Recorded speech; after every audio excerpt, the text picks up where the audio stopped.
I am Abby Hayward, the Water and Energy Conservation Coordinator with the Department of Public Utilities, back with another talk. Tonight we're going to talk about insulation, which is, as she mentioned, very fitting for today as we have a great insulation of snow out there. I'm going to introduce our speaker. Um, Sandra, do you want to forward one? There we go. So why is your utility hosting a program on insulation? Because it's one of the easiest things you can do for your home. It's not sexy, but it sure gets the job done. It's going to really reduce your energy bill. I put insulation in on my own house and my gas consumption went down considerably. In fact, I currently don't have heat on right now. I have a little gas stove that's heating most of our house and it's doing good so far. Um, as we mentioned, insulation isn't always top of mind, but it's crucial.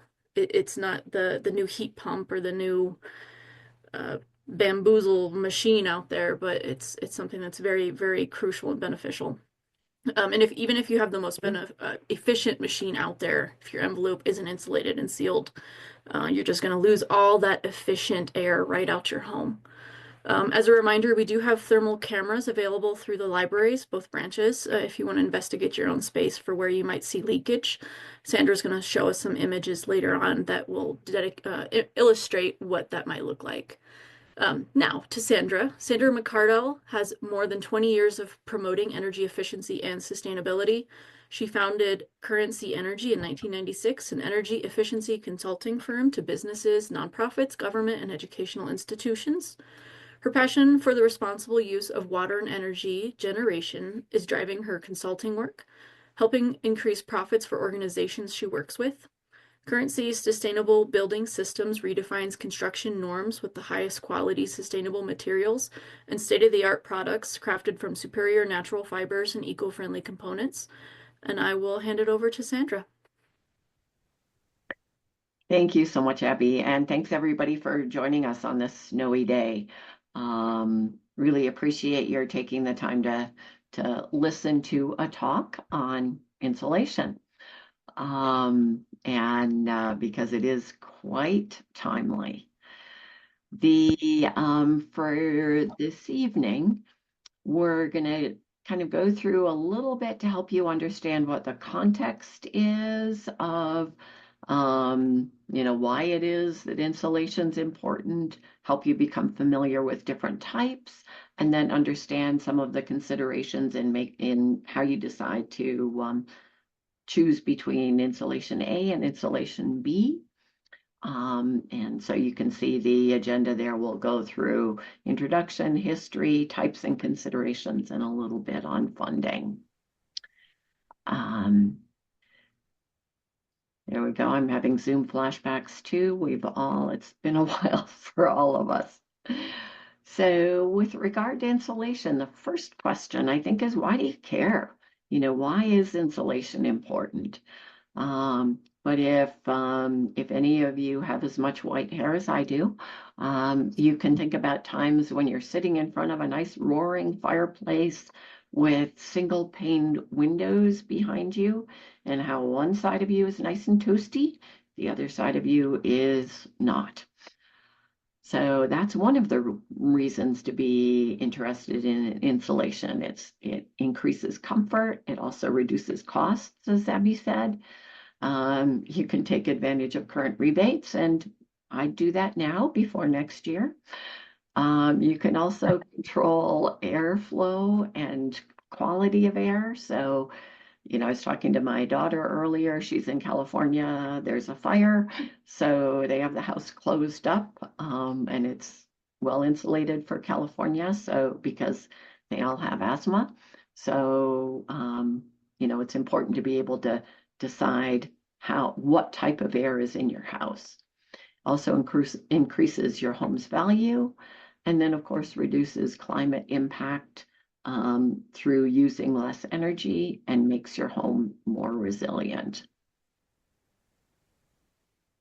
One of the things that is that we're used to thinking about is when we buy a car, we know we're going to spend X dollars to buy the car, and we're going to spend Y dollars to fill it up. A house is very similar.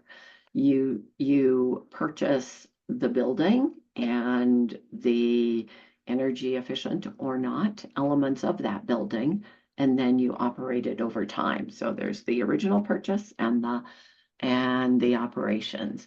If you're getting a car, you can look at either buying a standard vehicle or an efficient vehicle. If your miles per gallon is greater for the efficient vehicle, say 40 compared to 18, then your fuel cost per year is also very different. And that means your cost over 4 years for the standard vehicle might be, say, $68,000, for the efficient vehicle, say, 60. So you're balancing first cost versus operating cost. If you increase the price of the fuel that you're paying for, then that difference gets much larger.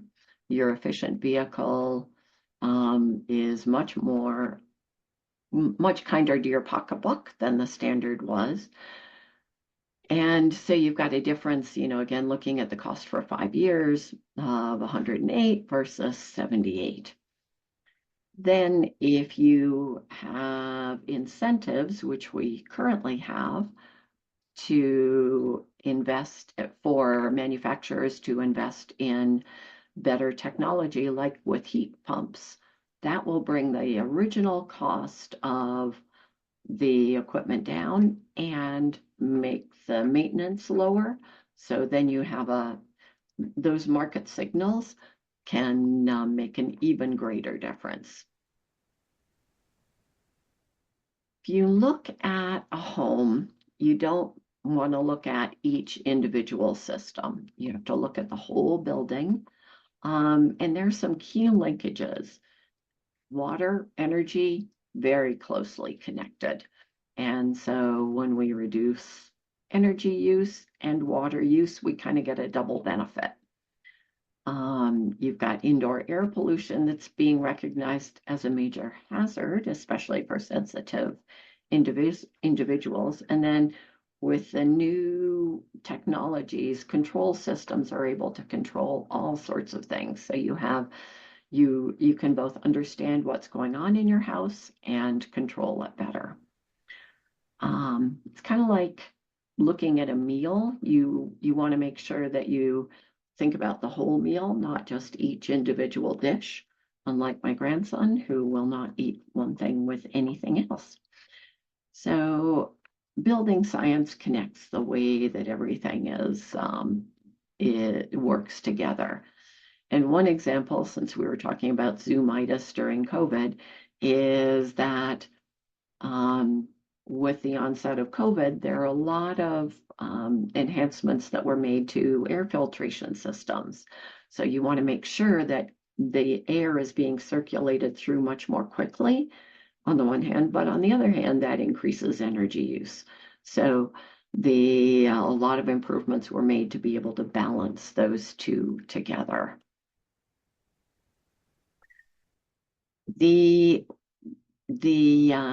When you look at energy codes, which is one of the things that's driving these conversations, they look at each piece of the building and then how they flow together. Insulation is obviously part of the building envelope.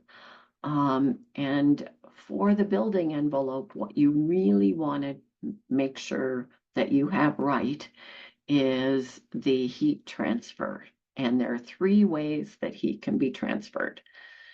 Conduction is when one thing touches another and the temperature goes from one to the other through touch. Convection is where you've got the air that moves it from one to the other. So even if you're not touching a cold window, you can still feel the cold from that window. And then there's radiation as well, which is the exchange of electromagnetic waves. So all of those, need to be controlled through insulation. The building's thermal envelope is what you want to look out for. And the thermal envelope is what separates that part of the building that is conditioned from that part of from the environment which is outside. It can be anywhere. So in this, you'll see in this diagram here that their insulation is at the top of the roof. So they have a conditioned attic. Their building envelope goes all the way up here, but it doesn't have to be. Somebody else might have the insulation running right across the insulation, the ceiling in the top floor. And their basement is conditioned as well. Their crawl space is not, but it could be different. So it just depends where you have your insulation. What you want to make sure of is that if you do have any places where the outside air can, through any of those three methodologies, be in touch with the indoor environment, that you have a thermal break. And you'll see this diagram here, which shows a thermal break to stop the cold coming from the outside into the building. So this infrared image here shows that that thermal break stops the cold so it doesn't continue forward. I have this marble windowsill here as an example for an energy audit I did once where there was no thermal break, and the marble, and this was in Wyoming. It was a little cold in winter when we did the audit, and the marble was freezing. It was the National Outdoor Leadership School, and a whole bunch of young folks, they found it to be perfect because that's where they stashed their beer. So all of the beer was hanging out on the in front of the windows. But even when you're not hiding your beer on the windowsill, you can have a problem. I regret to admit that this is my house. And you can see that this infrared camera picked up the dog, but it also picked up the fact that when the house was built, they kind of forgot to put insulation in some parts of the ceiling. So I've always wondered why it was cold. Now I know. Abby mentioned that most of the construction in Los Alamos is wood frame, and wood frame construction has come a long way from what you see here in this, single plank building. When you look at a wood frame house, you have multiple levels, and so if you start at the wood frame here, then you would insulate there, but we'll get to that in a minute. So you've got the wood frame, and then moving inside, you've got some sort of fireproofing, which could be anywhere. And then so the flame retardant would be possibly on the on the wood frame, and then there are to the inside gypsum, wallboard, and paint. To the outside, depending on where you have the insulation, it might be inside the studs, it might be outside the studs, depending on what kind you have. And then you have the plywood sheathing, the air and moisture barrier, and the wood siding. So that would be kind of a standard type of construction. So the goal with the building envelope is to segregate the indoor environment from the outdoor. There are lots of ways to do it. These bottles work a little bit better in a warm environment than they do in a cold environment, but they do still segregate the inside from the outside. And so you're regulating the temperature from one side to the other, the air quality, we talked about that already. Health, you want to make sure that your indoor environment is healthy. Humidity, here we want to keep the humidity inside.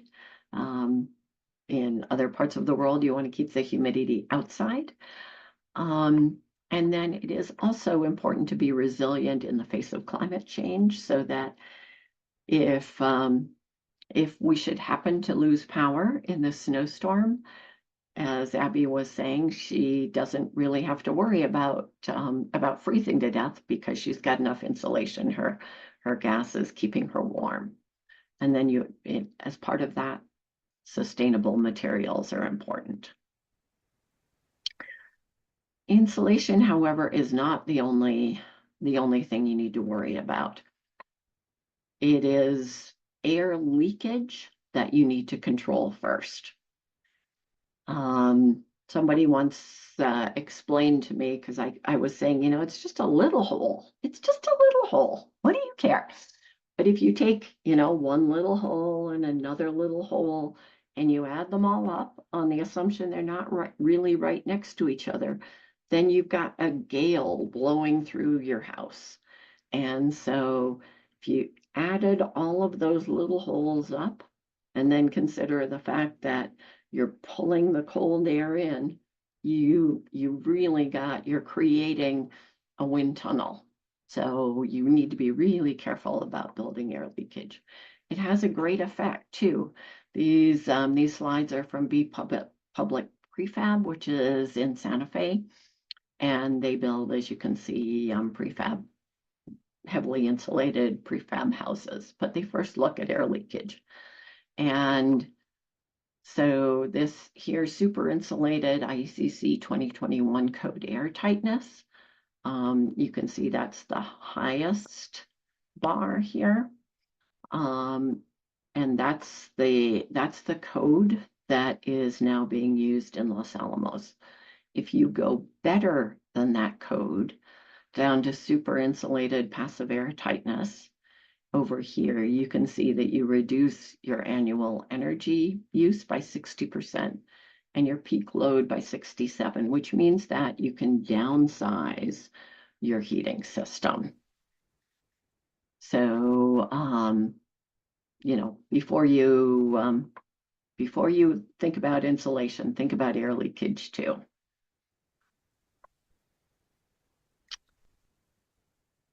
What would be a best practice? If you were to go through and look at your house, what would you want to do? Well, first, we talked about air sealing, and then you want to create a comprehensive thermal barrier by insulating the walls, the floors, the roofs, the crawl spaces, again, anything that separates the interior from the exterior. You want to do regular audits and assessments, which you can either hire somebody to do or you can do yourself. You can become familiar with your house and just use your logic to figure out what do you want to pay attention to? Where are the separations between outside and inside? So you can use an infrared camera. As Abby said, you can rent those from the utility. You can just use your hand. When I first started in this business, I was bemoaning the fact that I was a startup. I didn't have any money to go out and buy expensive equipment. And somebody said, well, just use your hand. If you go to your water heater and you touch the water heater and then you touch the pipes, are they insulated? If they're insulated, you won't feel that difference in pressure. If you go to your wall and it's cold outside, where can you feel that it's colder and warmer? So you can just use your hand.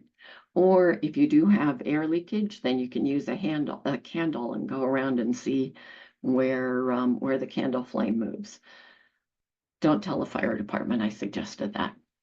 But you wanna make sure that you pay attention to dissimilar material connections. So where something is made of metal, something's made of wood, something's made of glass, something's made of fabric. You just want to make sure that those connections have something that stops transfer from one to the other. You want to look at small penetrations. If you look at the infrared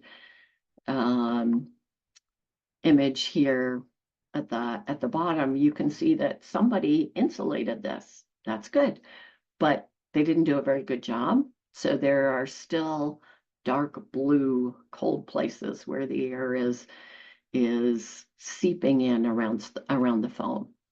Lighting fixtures, especially ceiling fixtures, are notorious because people put those in, they forget to put insulation around them. So if you take your infrared camera and you look at your ceiling fixtures, you're likely to see a big cold hole. And then underused spaces that most people don't go to, attics, basements. Look at all of those. If it's snowing, or if it stops snowing, go outside and look to see where around your house there might be a place where the snow is melting quickly. Just all sorts of things like that will help you figure out where you want to pay attention. So how do you know you have a problem? If you have an infrared camera or a hand or a candle, if you have a log home, then you're going to have a problem. It's just inevitable. You can see that the logs here in the image on the left go through to the exterior, so you can see they bring cold air in, and you can see that the grout lets cold air in. The next image is a manufactured home. Well, they didn't insulate the ductwork under the house. So this is in winter. It is hot as heck. I don't even think you can read that. It's so bright, but I think it was over 90 degrees. What you've got there, because you can see this bright yellow is 114, so it's close to that. So you can burn yourself if you stand on it. If you have underfloor heating, that's lovely, keeps the floor nice and warm, but if it doesn't go over towards the wall, then you've got this big cold spot that is leaking into the nice warm floor. If you're looking at doors, you want to make sure that on the doors you have the weather strips along the bottom. Sometimes you may need to rehang the door. It may just have fallen over, and so with all the weather stripping in the world, it's not going to fit the door. So you just want to move it a little bit. You can check that with a level. And then on the bottom, I apologize for the squiggles. My camera was squiggling. There's a floor that is uninsulated. So what can you put down there? You can lay a carpet down or some sort of other type of insulation on the floor to keep that from affecting the entire building. All right, so let's go back a little bit in history, a few million years or so, to talk about how we got where we are. We all came from the African savannas, and that, the climate there is not too dissimilar from southern New Mexico. So we know now that a lot of people lived in caves, since we find remains, and in that environment, even though it's warm during the day, cold at night, it was still probably more for protection from other things than the elements. Then caves continued to be important throughout the world. Neanderthals lived in caves like this one here with a nice view into the valley. The Denisovians lived in caves like this ice cave over here on the left. And in Turkey, they have tufts like we do in Bandelier. And so people have lived in them for hundreds of years at least. So now we sit in our nice, cozy houses with it snowing outside. And we just imagine, what would it be like if we were up in Alaska on a nice, I guess that would be high noon, where you've got a little bit of light in the sky and you're living in an igloo, or maybe living on the plains in Mongolia in a yurt. or the homesteaders who built cabins from whatever was around in the area, or maybe on a slightly grander scale, a Scottish castle, which was probably not any warmer than that homesteader's cabin because it was all stone, and Scotland does not see a lot of sun. But then again, you could be in the tropics and have a little bamboo hut raised on in a rice paddy, which would be certainly warm enough, probably a little buggy, however. So before, buildings were adapted to their environments. And every environment had a different type of building. The image up in the upper left, that's in Kashmir. It's Srinagar, and it's way up in the mountains, northern India, and it is really cold. The warmest place is the lake. So people live on houseboats. They can get from point A to point B, and it's warmer than living up in the mountains. Bandelier, you guys all know about, with the openings for the winter habitation towards the sun, so that the rocks were warmed and it was sunny inside the caves. Lots of parts of the world, people used weavings for floors and ceilings and walls to keep the inside temperature inside and the outside temperature outside. And then in tropical areas, often people had courtyards, sometimes with water features, so that there could be airflow through, and in the summer, and water, and in the winter, there would be sun that came into the interior of the complex. Northern Europe got a little cold, a little snowy, so buildings were built with thatch on the roofs, and the people lived upstairs. The animals lived downstairs. And the heat from the animals, probably a few other things, including heat, would percolate up into the area where people lived and made it nice and comfy. In places like India, you've got carved stone that would allow airflow through into these really elaborate buildings. And in Northern Africa, mud buildings, mud and adobe type buildings that have been there for hundreds of years. But everything was designed for that environment. So then we started building the same things everywhere. With the growth of capitalism and industrial production, you could make a whole bunch of things all the same very quickly and bring the cost down. Now that's good for a lot of us who might not have been able to have our own homes and might have had to live with large extended families, but it does mean that everything looks the same. And sometimes the materials are just not appropriate for that particular place, ecologically, or even for that particular layout. If you look at all of these buildings, they have very short, they have insufficient overhangs. So if you're in a rainy area, that means that the rain is going to be pelting down and affecting the paint on your building, so you're going to have to do more maintenance. If you're in a sunny area, the sun's going to be coming straight in your windows, so you're going to end up with warmer temperatures inside than you maybe need. There are crazy examples of all of this.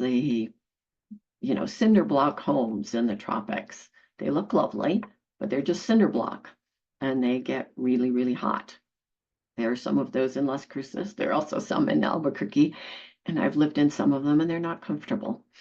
So you need to be, you need to be careful about all of those sorts of things when you're looking at your house. You don't always need to build everything that's a production house.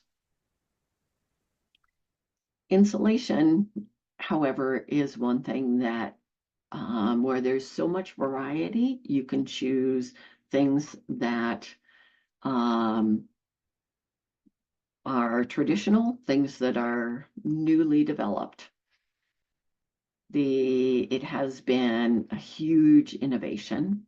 It goes from everything like from furs to cork to thatch all the way through.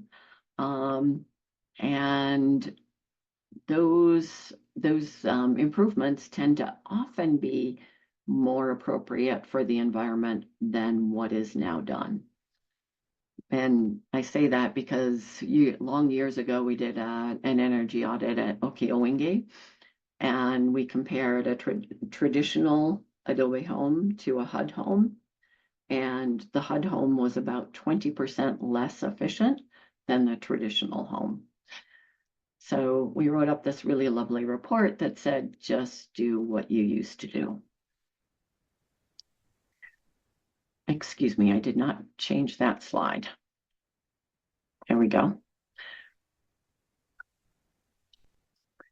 Then you've got new discoveries that brought a whole lot of new materials and technologies. Fiberglass is one of the first, and then there's cellulose. You can see this guy spraying the cellulose in it. It's kind of funny. You can try to read the newspaper when they're spraying it in, but it can be made from cellulose can come from other things as well. You've got mineral wool, which is basically extruded stone, polystyrene spray, which is kind of like living in a plastic bubble. But it does really seal the air. So there are pluses and minuses. It's toxic, it's not sustainable, but it does seal. And there are more things being developed all the time. You've got foam board insulation. You have denim, although I guess people aren't wearing enough jeans now. It's hard to find denim for denim insulation. And then you've got vacuum insulated panels, which are kind of like a space blanket, only thicker. So there are all kinds of innovations that people are developing at this point. And the higher the cost of energy goes, more interest there is in additional insulation, the more opportunities there are going to be out there. I was over at Lowe's last weekend, so since I thought maybe we wouldn't be getting together in person, I took a few pictures of some of the insulation that they have there. You'll see that it was predominantly fiberglass, and that is what we use most of, is different kinds of fiberglass. There are also some natural alternatives. Over here, this person is putting in sheep's wool, which my son, when he was young, he had a sheepskin that he loved and still has. As a father, he still sleeps with a sheepskin, but I didn't say that. And sheep's wool is very, it's a very warm feeling sort of an insulation. You've got cellulose fiber, which we talked about, polystyrene foam board. And then you have cork, which is over here. And then these two are different forms of hemp, which are used in different ways. They're from the hemp stalk. So there are all sorts of natural alternatives that are becoming available now as well.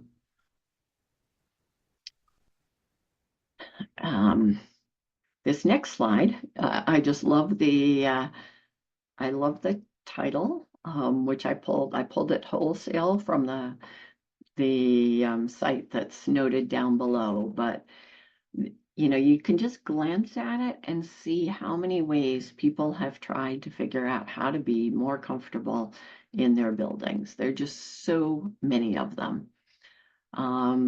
And we are now developing more and more, and they are no less important now than they were then. Sandra, just real Yeah. quickly, I just wanted to let you know we have about 20 minutes left, just as Okay. a time check. Thank you, Abby. I was going to remind you to get out the crook. Um, the Energy Conservation Code, which New Mexico adopted, is IECC 2021. And that is something that is the IECC develops a code, and it is a model code, so then different states and different other jurisdictions can adopt it or not. New Mexico adopted it with changes, and one of the changes is that the climate zones were adjusted for New Mexico. Then they also made a change with the ceiling R value. So it used to be 60, it was dropped to 49, and this is the code that Los Alamos is using right now, is this IECC 2021. There are, as you're looking to figure out what you might want to do for insulation, I'm going to put a lot of different, you'll see a lot of different resources, which we'll go through quickly because the slides will be shared.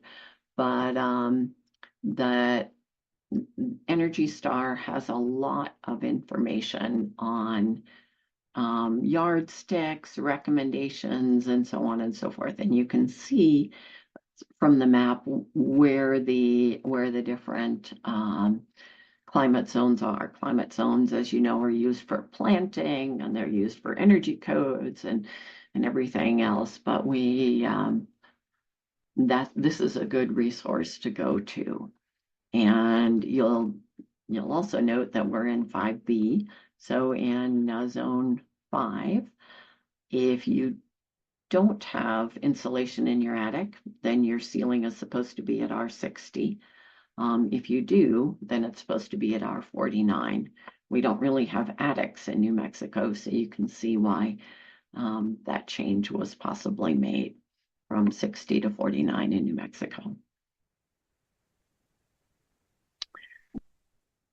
So if you're, we talked about all of these different types of insulation. How do you know what you're going to look at, what you want to choose? One of the things you're going to look for is the R value.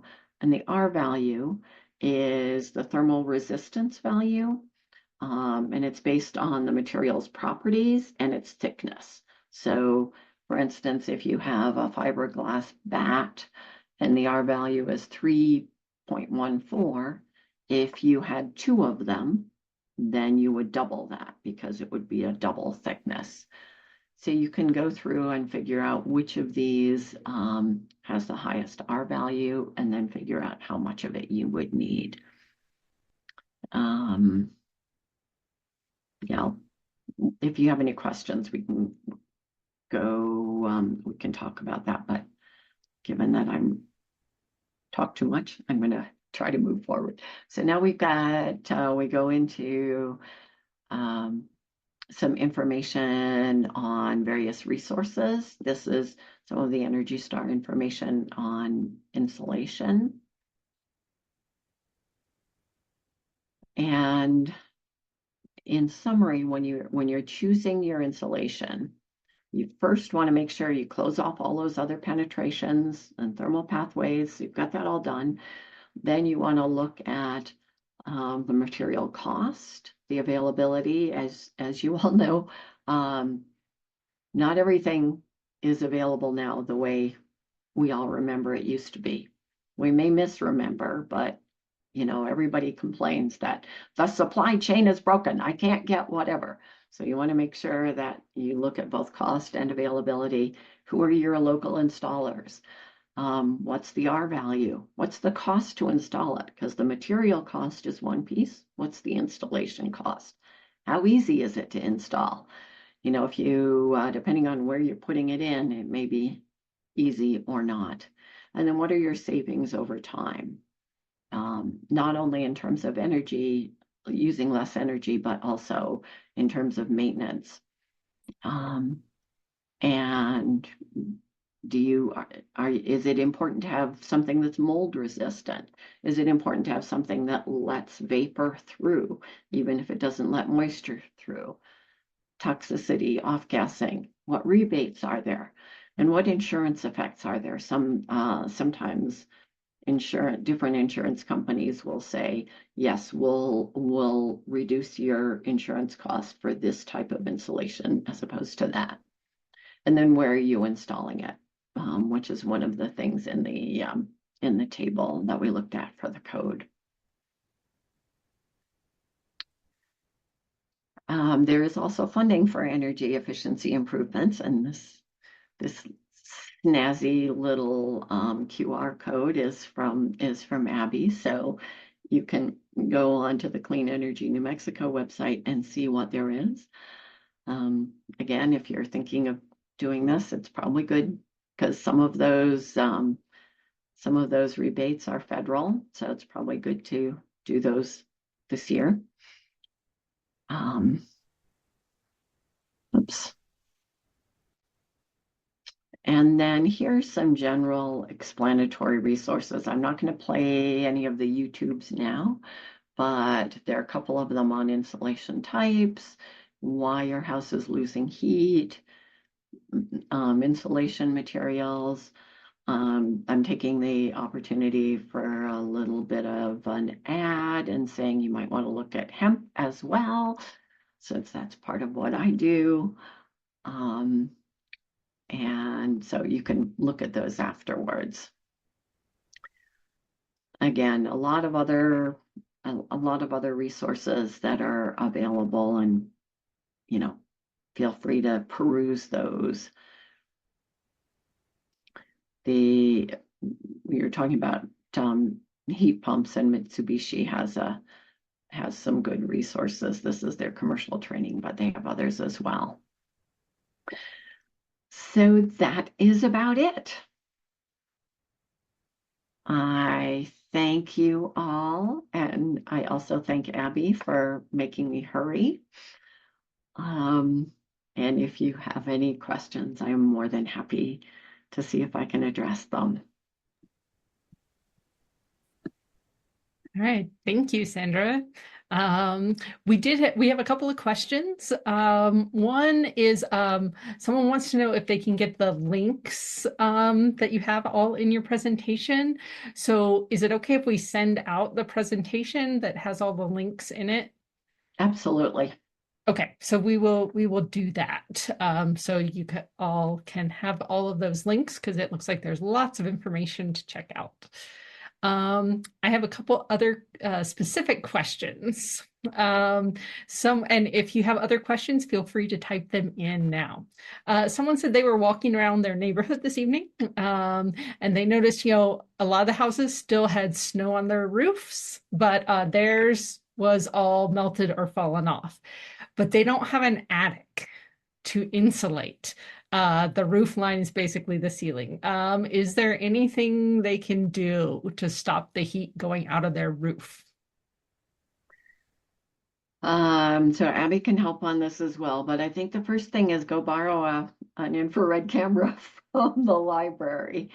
And if you've got like a 20 to 30% differential between the temperature inside and the temperature outside, you should be able to tell where you have problems. You may have a similar challenge to the one I have, where in the dining room, I didn't show you this one, but it looks as though they just kind of decided, well, I'm going to pull the insulation here. And so you can even see the hairline where they tore the tear line and moved it over here. So they're like matching tear lines.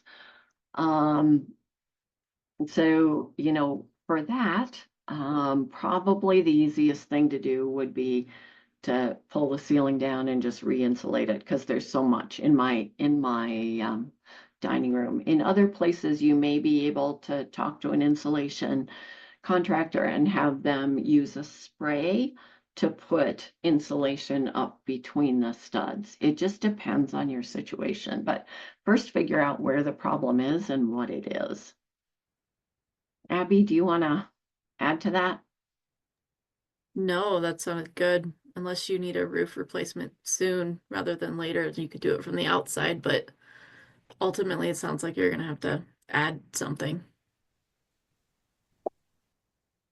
You could buy a whole bunch of really nice oriental rugs and just string them underneath and pretend you live in a tent. That might work too. Yeah, I know. In my older home in Los Alamos, we had a flat roof, and when they took it off, I mean, like literally the ceiling, you could see daylight, like because it was just straight up. So insulation really helped with that, but it required a new roof. So all right, another question is like a specific kind of idea. Someone has a room that is super cold. It has a north-facing outdoor wall, and they can't afford to insulate the walls. So would hanging blankets on the outside wall help? And what might be the best material or any other ideas for that? So if it's a north wall, yeah, first, again, go get that thermal imaging camera and see if you can identify where the problem is, but it may just be that the whole thing is not insulated. So in that case, yeah, okay, I must admit that I've done this myself.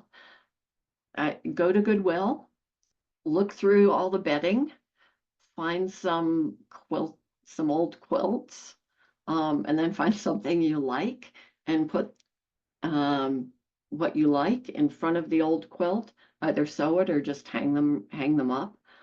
And then you can even I tend to, go, oh, I can do this. This will work. Get Velcro and stick it down at the bottom, so put Velcro, attach it to the wall. See if that helps.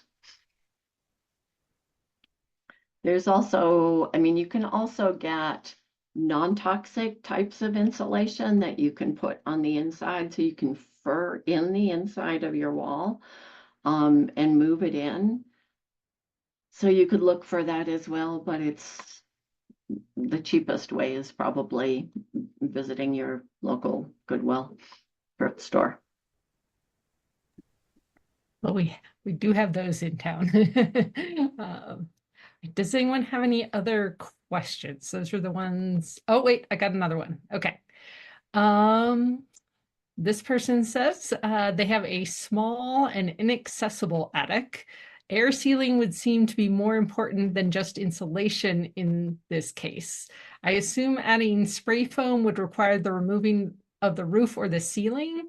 What is the most reasonable way to do this? Well, I'm going to sound like a broken record, but go get an infrared camera, figure out what you have up there so you can get a picture of it. And if if it's not an infrared camera, just go up and wander around and use your hands. Don't use a candle in your attic. And figure out where the problem is.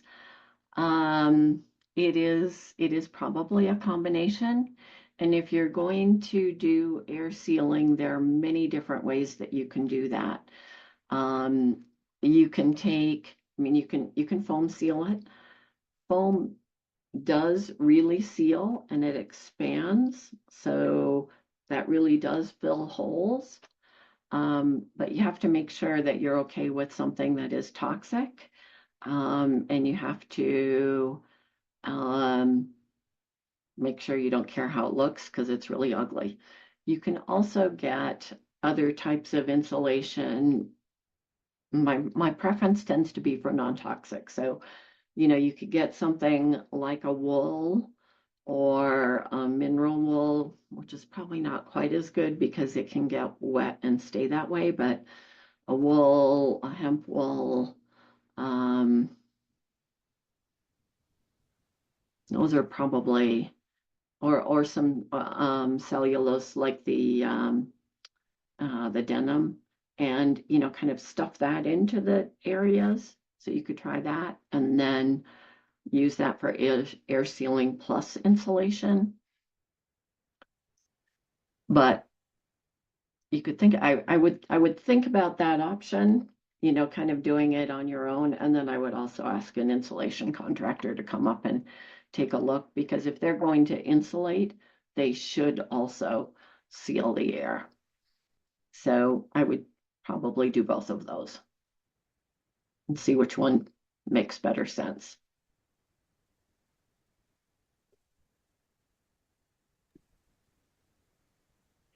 All right. So it seems like we all need to check out those cameras. Get on the list. They are so much fun. They, the problem is once you start, then I think Abby can probably validate this. You start going around all over the place and you find things you didn't actually want to know. Yeah, that's true. I will say we did purchase 7 new cameras, and I know there was quite a wait list for last fall when we launched them. So we do have 7 new ones that are going out. Some of those will be going to the library to help with their wait list. One other note, if you have the brand new iPhone with the new Lightning port, we need to get some new cameras to fit that, because the cameras are software based. So they're software based to iPhones and Androids, and it's not just plug based or port based. We found that out. So if you do have a new iPhone, you're just gonna have to wait to get a camera through the library. So just an update on the camera situation. Abby, unless anybody has any questions, I'm curious. Some of the people who have borrowed cameras so far, what types of things have they found? We had one home borrow it because they knew they had a radiant floor leak, because they felt the cold spot. And so it was kind of an emergency. They're like, can we borrow this? Because we try to push it through the library first just to get a better handle on the numbers. But for an emergency like that, it's one thing to ruin your floor. And it was going into, we want to minimize the overtime for the plumber to come in by localizing the spot first. So that helped them do that, because they could see right away where it was. Some other quick, simple solutions that we always point people to are your outlets, especially the outlets that are on exterior facing walls. Like this wall behind me is one that faces the outside. Look at those outlets, see if there's insulation missing, or you can put your hand by it. And a lot of mine had air blowing in through those outlets. And a quick fix is to go get those little foam plates that you can do it yourself. You unscrew the plate, you put the foam on, screw the plate back on, and your house is already considerably warmer. And then another switch is to just put those child safety caps in the outlets, and that'll stop the draft too. So those are really quick, easy, affordable solutions that'll make your house feel a lot warmer to start with. And to have people see those through thermal cameras is something, because they're like, my outlet's not that cold. But like you mentioned earlier, how many small holes add up to a whole window size. So yeah, they find all sorts of stuff. Plus the fun house photos they just take because it's a thermal camera. Yep. Yeah, some people use them for, I think my dog's got a fever. It's really pretty funny. Yeah. Anything else? Sandra, I have one final question, and I had a coworker ask me that. And you have a great slide about the insulation effectiveness of the R values. And if somebody was on a fixed budget and could only insulate like an attic space or a crawl space, where would you suggest, or where would you recommend they focus insulation first?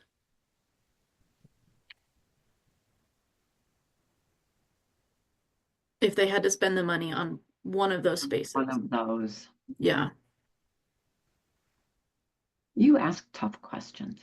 Um, I guess it would probably depend on the size. You know, it sounds like they're probably more or less equally sized. Um, if it's winter, are they in a windy area? So is there a lot of wind that's gonna be circulating through the attic? Um, Or maybe the better question might be, what would you consider insulating all those spots? Because for everybody, it's going to be different, right? If you want your feet to be warmer or your right, heat to right. go out. So, Yeah, I mean, you know, heat rises. So, you know, in theory, you want to keep it from rising.